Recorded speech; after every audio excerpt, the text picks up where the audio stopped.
এই দু টাইপের হয়ে থাকে, একটা হচ্ছে পজিটিভ রিমাইন্ডার, একটা হচ্ছে নেগেটিভ রিমাইন্ডার।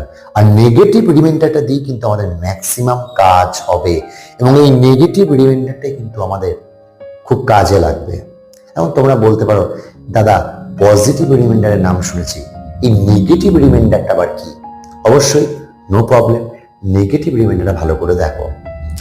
ধরো আমি 48কে 7 দিয়ে ভাগ করছি।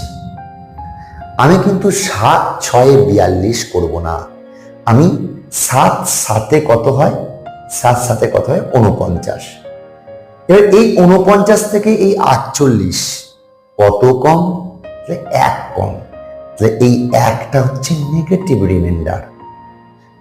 এবার তোমরা বলবে, দাদা নেগেটিভ রিমাইন্ডার কি হতে পারে? না, নেগেটিভ রিমাইন্ডার হতে পারে না, এর রিয়েল এক্সিস্টেন্স কিন্তু